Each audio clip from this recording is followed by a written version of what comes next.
broadcast network, AFTERBUZZ TV. Over 20 million weekly downloads in over 150 countries, and your #1 source for after-show entertainment.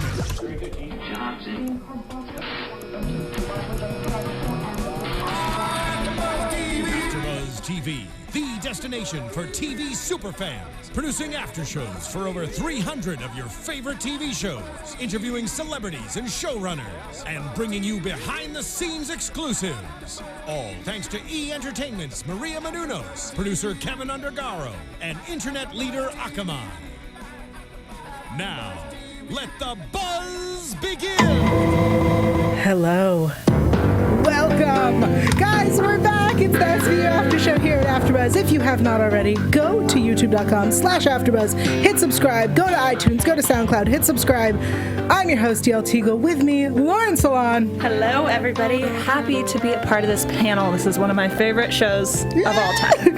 And I'm so glad we're back for the crossover event. Last crossover, I'm going to say it, was awful. It was irrelevant that it was a crossover. This is how a crossover is done. Yeah. I mean, at least for PD and SVU. Right. Not Fire. Well, it seemed like the Fire chief was still in. And Jesse Spencer. Throughout. Yeah. Dr. Chase from House, who is now an American fireman.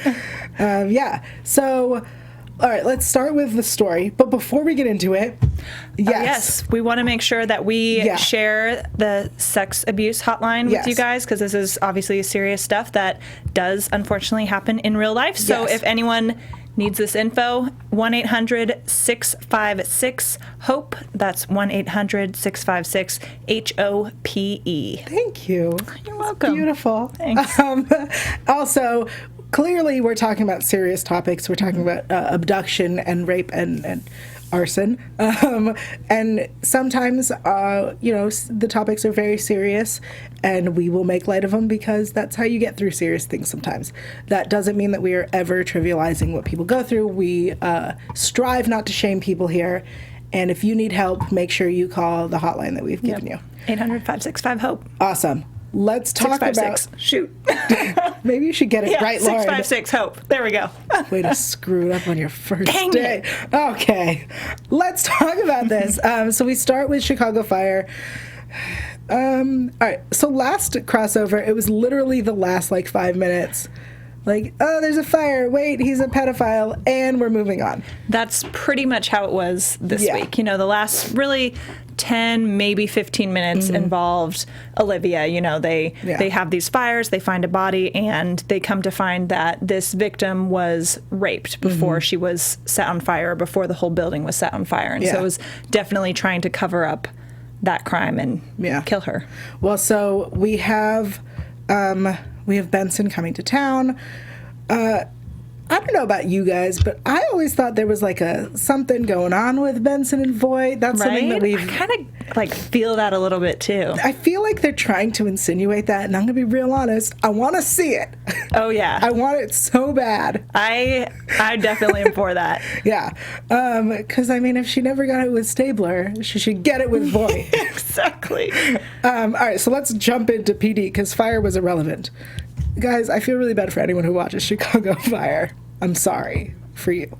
All right, let's move on to PD. So we have our victim, Victoria, who is a nurse. And she... Okay, so when Voight and Benson want to question her, the doctors point out that she is, so severely burnt, but she can't feel anything. But she is coherent enough to talk. And I'm no doctor, but I feel like those are all very conflicting. Right? She's in extreme pain. She can talk, or not in extreme pain. She's probably dying. Yeah. Who knows? Right. Either she can feel it or she can't. Either she's awake or she isn't. It's very confusing. I didn't like it. Yeah. It's like the sort of thing where you get questioned and it's blink for yes. Yeah. That's there was that sort of line of questioning, I feel like. But she was speaking. Right. It was very confusing. Okay. Anyway, so it turns out that this case is very similar to a case from 10 years ago. Which... Is it? No, it's not. There was no... Oh, you tricked me there. I know, I went and looked it up, too. I was like, oh, what episode was that? Yeah, no, it wasn't. Olivia doesn't have cold cases. Like, their cases don't go cold. Because they're so good. Yeah, they solve that. Yeah, they do. But so we have this whole storyline about Detective Halstead, whose brother is a doctor and knew one of the victims from New York, and he might be a suspect. And I wish the trailer for this episode hadn't shown us the face of the perp, because I would have believed that it was this doctor. Okay, the brother. What do you think?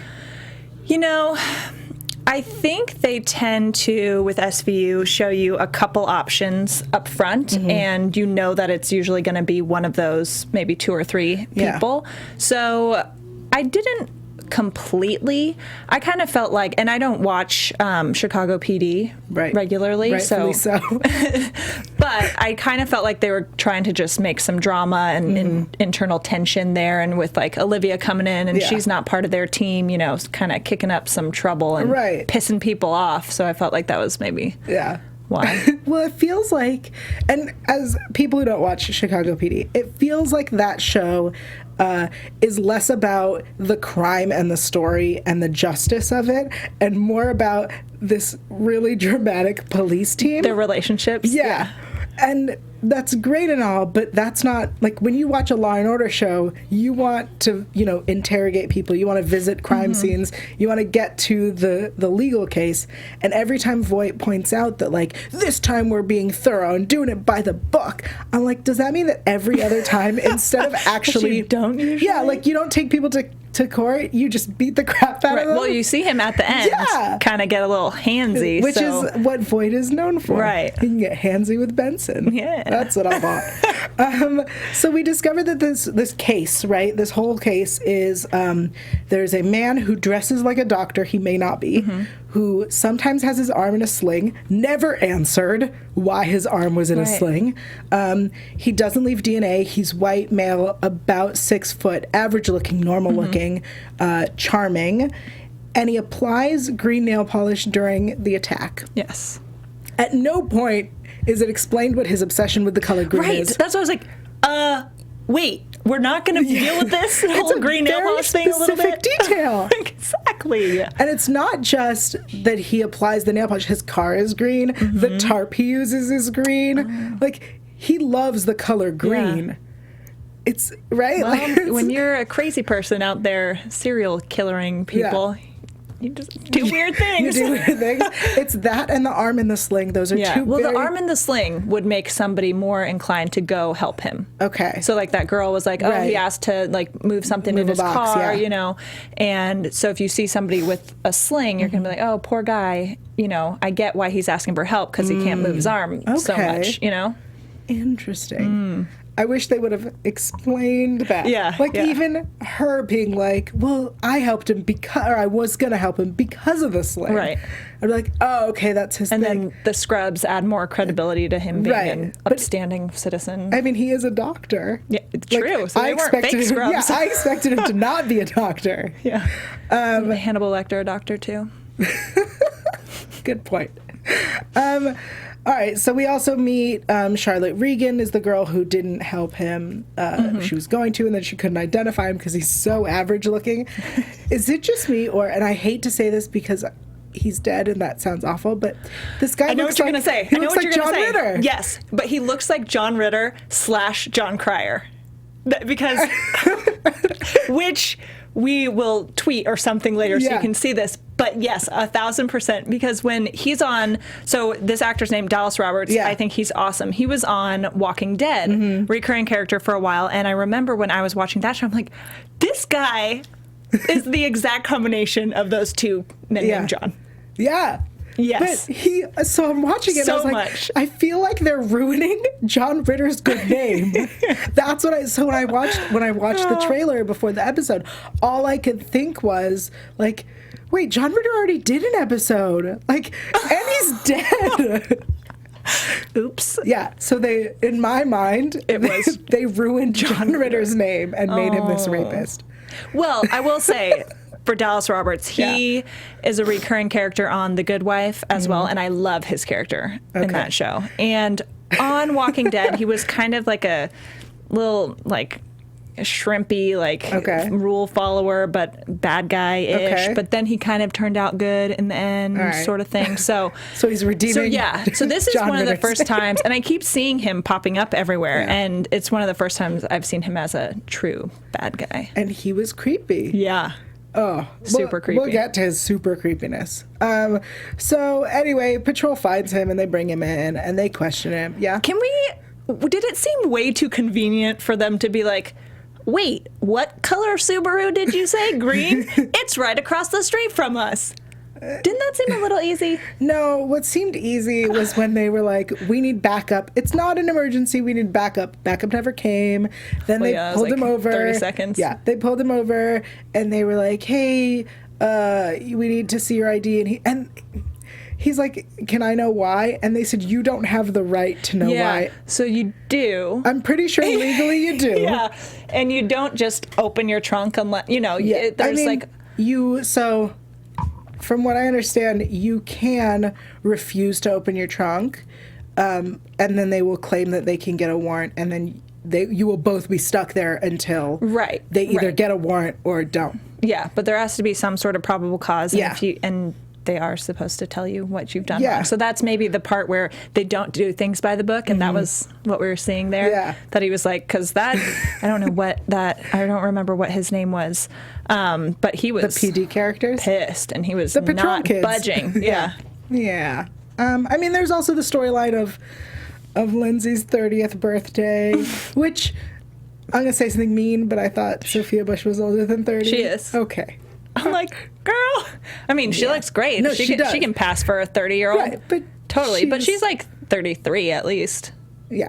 She's not just turning 30. But I did, when they said that, I was like, she is only 29. Are we pretending this? Yeah. And then, all right, so we meet Greg Yates. Charlotte Regan can't ID him. Will is cleared. And then we find out. So I really like this character of Will, the other doctor, who says, like, if it were my sister, my daughter, my mom, I would want you to do exactly what you're doing. Yeah. I want to help you. Yeah, he seemed to, like, just let it roll off his shoulder. Like, it's okay that you guys thought I was the bad guy. He'd be a better cop than Detective Jay. Stupid Jay Halstead. I'm sure some PD fans are really hating us right now. And we're okay with that. Okay, so then Yates, we find out that he's this creeper and that he may have met Deborah McCullough from New York, which is why Will was blah, blah, blah. And then he calls Lindsay and invites her for a meeting, and she goes. And I feel like if I were the leader of the tactical team that's watching this, I would have a plan in case they relocate. Right.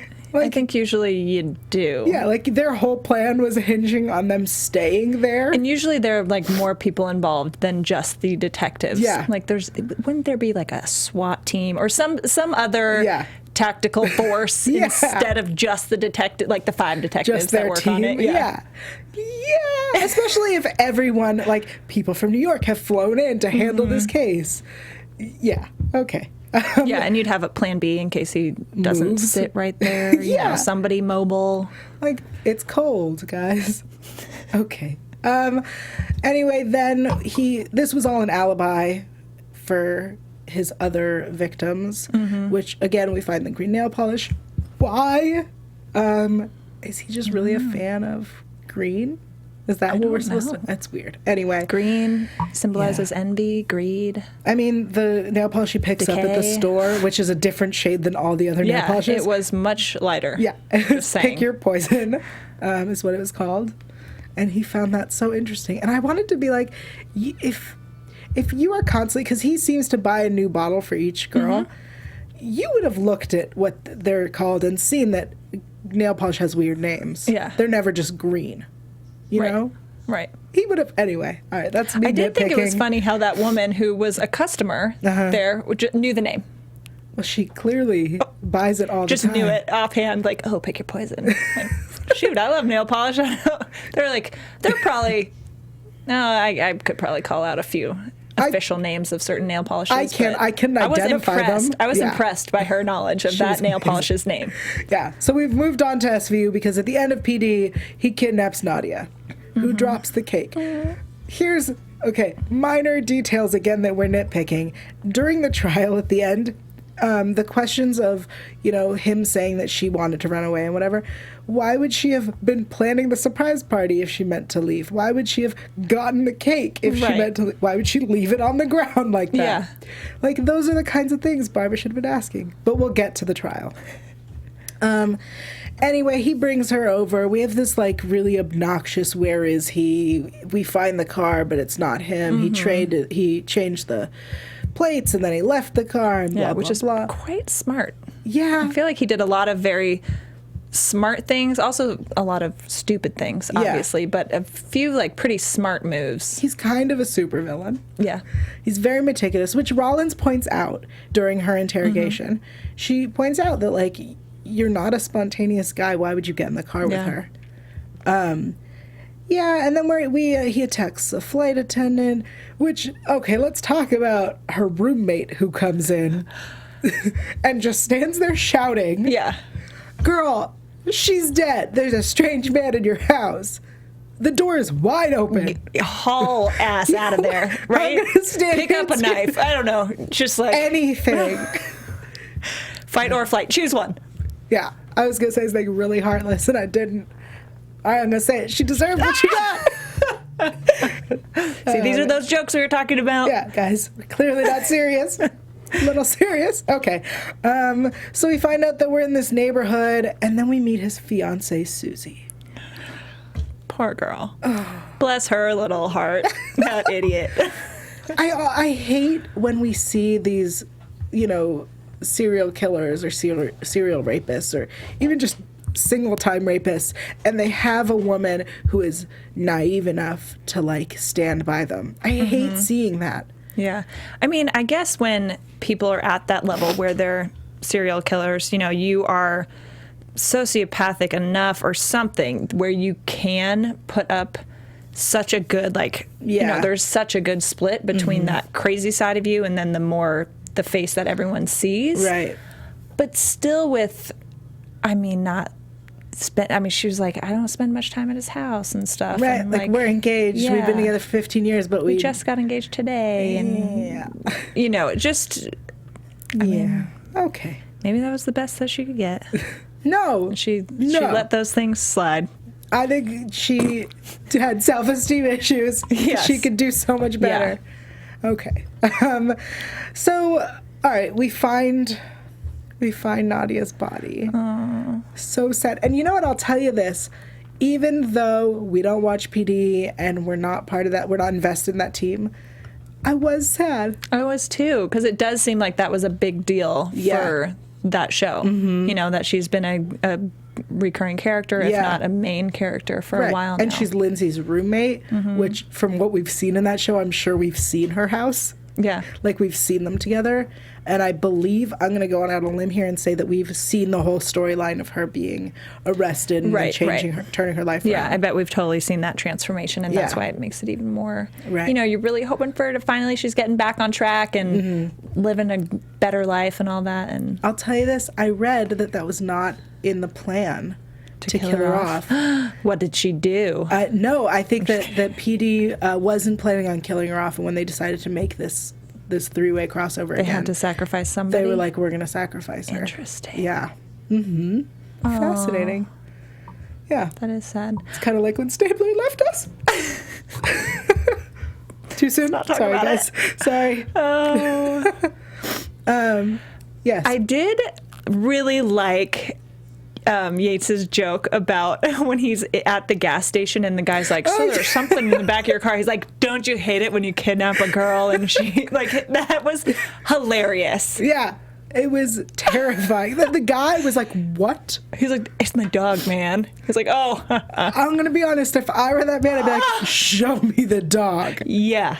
Right? Like, why is your dog under a tarp? Or if I thought there was something suspicious moving around in the back of someone's car, I'd go up and look at what it is, not just tell that person who I'm suspicious of, that there's something weird in their car. Yeah. Your dog's As if still they alive. didn't know there's something moving in the back of their car. Hey, by the way, did you know there's something moving around in your back seat? Under What did a tarp. What did it Under like a jump tarp. in while he went and pumped the gas? So you don't need to warn creepy. him about that. Clearly, that's weird.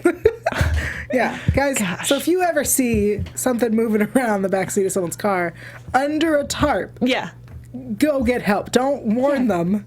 She's awake. Yeah. Gosh. So we find Nadia. He feels bad now. Yeah, seriously. That guy. Idiot.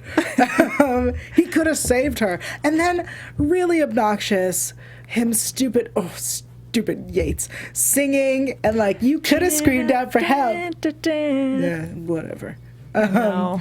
right. But I thought that was so good because he was like such in that crazy person place. And it was creepy and awesome. Yes. All of that. Yep. So Nadia's body's found within his dumping ground with other, over 7 years, other women. Let's take it to the courts. We bring in Barbra, who I love. I love him. He's so great. And Nadia's case is the only one he can prosecute. I like that Barbra points out, like, this is not a winnable case. We're not going to take it. Whereas I feel like the other ones are like, I can try. Yeah. You know, before him, Alex was like, I could try. He's pretty straightforward about things. He should join the Chicago PD team. Help them out. Prosecute stuff. Yeah. So we have the forensics that puts them in the car together. We have footage of them driving. We have Yates admitting that he got in the car with her. So, you know, they have a case. Yates decides he's going to represent himself. I always think that's so interesting on the show when they decide to represent themselves, because usually it's a terrible decision. Oh, yeah. But a lot of the time, like even in this episode, you know, he makes some good points and good like cross-examination stuff. Like you get a little nervous, like, oh shoot, this guy actually kind of has been paying attention or preparing for this or something. It reminds me of the episode with Fred Savage where he was the serial rapist and he represented himself. Yes. And he got away with it. Yes. Yeah. Yeah. I hate that. It like makes me so. Oh, also the one with the other girl from The Walking Dead and the guy from Homeland where he raped her and then she had the baby. Yeah. And he fought for custody. I hate that. That one was one of the ones that pissed me off the most, I think. I mean, in SVU, it always ends up hurting you in the end that you've represented yourself. Yeah. But it like hurts me as an audience When you're watching, member like, to watch. he shouldn't even be getting this far. Yeah. You're like, no, he's a crazy person. But, you know, we get this reveal that Nadia was a former addict and prostitute, which for those of us who don't watch PD, that was a reveal. And we get this Lindsay, story. We find out he suggests that Voight was raping Nadia. Yeah. And that when I'm watching, I didn't know if there was any sort of like relationship going on that may have been questionable between Voight and Nadia. I assumed not, because he's like the lead character of that show and he's supposed to be, you know, you want him to be an upstanding guy for the most part. So I assumed it was just out of nowhere, but it was still smart of him to. It was very smart. Throw these things out there. Because we were like the jury. Right? We're unaware of the history and we could believe this. Yeah. Not that Voight was raping her, but that there was an affair maybe, which would make me sad because I want Voight and Benson to get together. Yeah. And then we get the real Greg Yates, where he reveals himself. Creepy. Yeah. So creepy. With the pictures and the tell us, did she suffer? Oh, I'm such a creeper. And he's like totally like getting aroused by this stuff. And the jury sees it. Everyone's like getting really uncomfortable in the room. The judge to Barbra, like, are you going to object? He's like, he's like, no, I like where this is going. This is actually helping me a lot. Trust me. Yeah. I mean, I'm sure she knew that. Yeah. Judge, let it happen. I know, and then his attorney is like, recess. That's enough. Okay, great. Done questioning. Oh, that poor lawyer. She's like, what am I doing? What am I doing? What have I done? Yeah. Anyway, he's guilty, and then Voight attacks him in holding. Yay! Yay, the end. We're all happy. Before we move on to the important stuff, guys, I want to take a moment to thank you all for tuning in, for sticking with us, for coming back. Yeah. We really appreciate it. We have missed you. It has been months months since we've done this, and I have some iTunes review shout-outs. That's right. If you like our show, go onto iTunes, give us a 5-star rating, hit review, write something, and you get a shout-out. That's what you get. Do it. Yeah, so 2 shout-outs. Dun, dun, dun. Dun, dun. Yeah, exactly. The first shout-out is love, love, love. 5 stars from T-Sang 13. Love this podcast, but it's been missing, and I'm patiently waiting new episodes. Hope the ladies come back soon. We're here. A new lady. Yeah. But we're back. Also, Cami Vamp, 5 stars. Panel is awesome. Hearing superfans discuss SVU so well that it feels almost like a casual conversation between friends, or not so casual conversation because the topics make the podcast great. SVU, blah, blah. Serious. Sorry, I can't read. It's nice to look at the SVUs from a different light. That's true. What is it? At the same time, there's always a good PSA notice and a phone number given with the podcast, so I'm sure that it helps various victims get help. Yeah. And we're back. There was another question. Also, Cassidy's soon-to-be brother-in-law. Oh, I think you mean Carisi's brother-in-law. Mm-hmm. In that episode, we will get to it. Because that's what we're going to do, is we're going to finish out the season and then go back and do the ones we missed. A little. Yeah, because we missed a handful. So let's talk a little bit about the crossover situation. Mm-hmm. We said this is the first time that it was done right. And I feel like right now in TV and in movies, there's this like new era of crossovers, right? Oh, yeah. So like The Flash and Arrow have made it so you have to kind of watch both shows, and they're adding in a third show on the CW for anyone who watches those. So that you have to watch all of those shows. Right.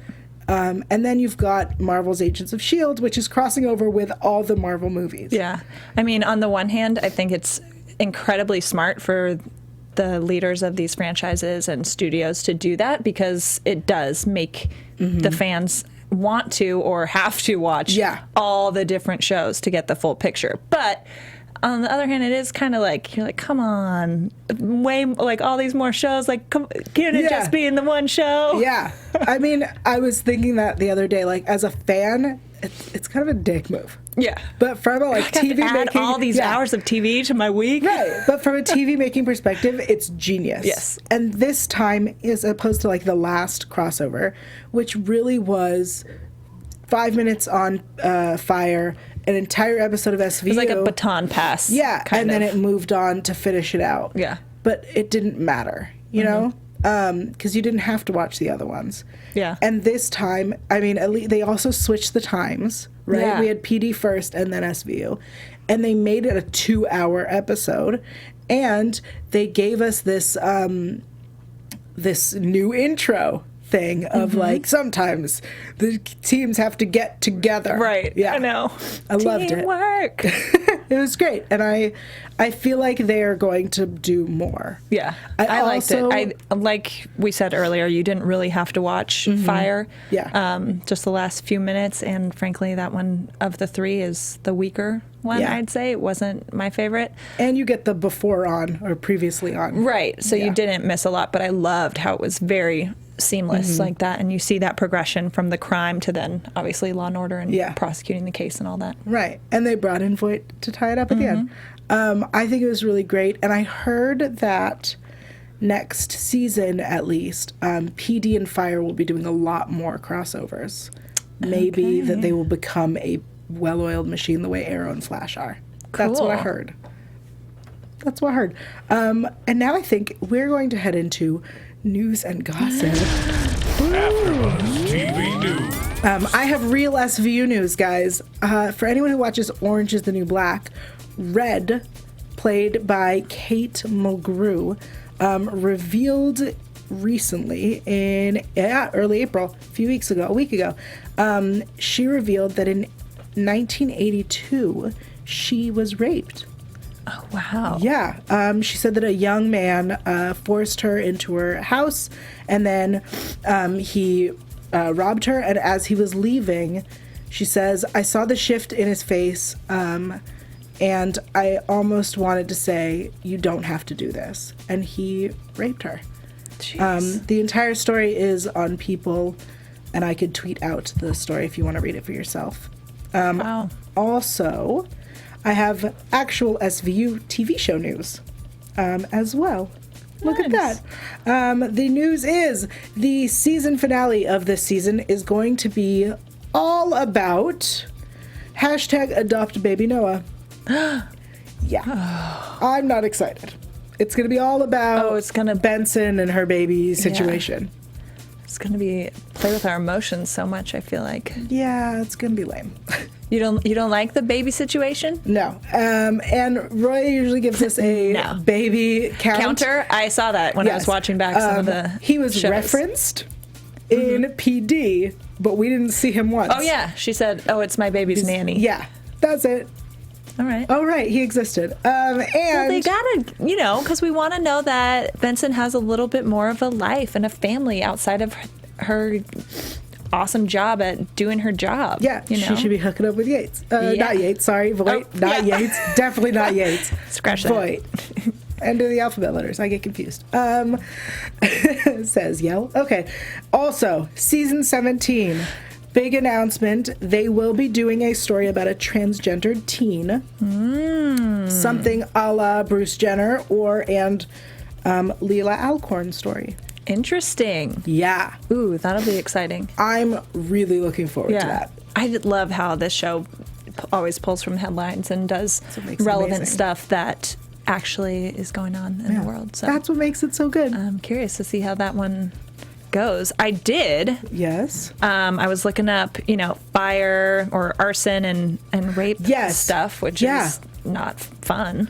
And I did find an article about, I didn't find any concrete stats or anything on it, but a case from November, so around Thanksgiving, a Kansas woman, unfortunately, was raped and then set on fire in a park and later died, which is such a sad story. But they ended up catching the guy who did it, and I believe he was charged with attempted murder. Well, it would end up being murder, I believe.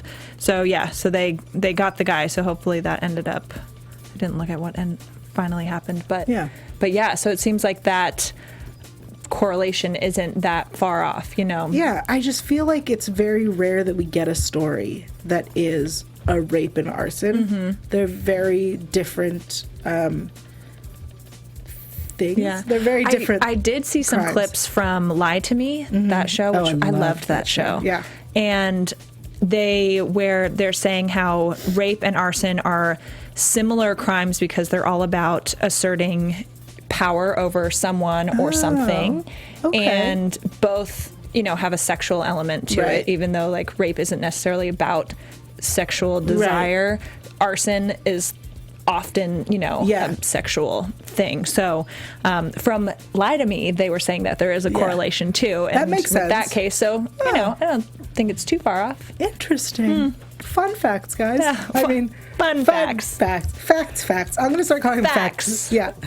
All right, let's head into predictions. And now, your AFTERBUZZ TV predictions. So it seems from the promo, Cragen's coming back! Yeah. I'm so excited. But also we have a victim, oddly enough played by a actress from Orange is the New Black, who wants to recant after 17 years that her dad raped her. So 17 years ago, she put him away for rape, and now she wants to recant. And Cragen is back for some reason. Yeah. So we had predicted, because we had heard that Cragen was coming back for an episode, that it was going to be either an episode that or a cold case that he had been part of, or something to do with hookers, because he got in trouble. But no, it has absolutely nothing to do. Well, maybe it has to do with he was part of the original case. That's possible. Interesting. Do you have any predictions? Gosh, I don't know. I mean, I would think that it's probably that he was part of the original case that, investigated that situation. Yeah. I mean, that's so long ago. Yeah. Too. But if it was her word that did it, I would think that would, I don't know. I think something's fishy there. I think that there's probably something about that, like she's being pressured into changing her I was thinking perspective. That too. I don't know. I mean, I know that we have, so the next 3 episodes that we have, because apparently we only have 3 episodes left, whether back-to-back new episodes, finally no stupid hiatus. Stupid hiatus. But I'm assuming it was his case, but I don't know. I mean... Or what if he knows the dad? Maybe. I don't know. I mean, I'm going to assume that whatever the situation turns out to be, that she was raped, whether it was the dad or not. Right. Because for one, I mean, just watching the show and seeing how they make all those characters have such, like, it's a very big deal when this happens, and usually they're so reluctant. So if this girl's had come forward so long ago to do that, that probably took a lot of courage. Right. And, you don't do something like that lightly. But I think from a show perspective, they also don't necessarily want to put it out there that, like, this happens. People make up these rape things and then take it back later. I mean, also, I feel like it's it's going to be boring if the story is she decides she wants to recant for whatever reason, there was pressure, or she, has been getting therapy. I mean, we've had episodes where where therapists have, like, brought back storylines or brought back memories. Yeah. And then in the end, she's like, oh, wait, no, I don't want to recant because it did happen. Yeah. Like, what a waste of an hour. Give us something interesting. I bet there'll be something new that happens. Better be. Some new case some new crime happens. Yeah. All right. Thank you guys so much for joining us. Why don't we give them the hotline one more time? Oh gosh. Yeah, before we go, hotline. Gosh. Unlocking things. We're unlocking the phone, and now we're going to where the hotline is. 1-800-656-HOPE. 1-800-656-HOPE. Awesome. Hotline for sexual abuse. Yeah. Why don't you also tell people where they can find you on Twitter, because you're now part of the SVU team. I'm so excited to be here, and thank you guys all for watching and welcoming me on Twitter and everything. And speaking of Twitter, you can find me at Lauren Salaun. That's LaurenSalaun. And actually, not just Twitter, that goes for everywhere online. Awesome. And if you want to follow me, which I think you should, I'm online at Yael.tv. That's YAEL.tv. Also Twitter, Instagram, Facebook, Google+, YouTube, Pinterest, Polyvore, really anywhere. At Yael Tygiel. That's YAELTYGIEL. And we will be back here next week, Thursdays, 4 p.m. for SVU. Woo! From executive producers Maria Menounos, Kevin Undergaro, Phil Svitek, and the entire AfterBuzz TV staff, we would like to thank you for listening to the AfterBuzz TV network. To watch or listen to other after shows and post comments or questions, be sure to visit AfterBuzzTV.com. I'm Sir Richard Wentworth, and this has been a presentation of AfterBuzz TV. Dun dun. The views expressed herein are those of the hosts only and do not necessarily reflect the views of AfterBuzz TV or its owners or principals.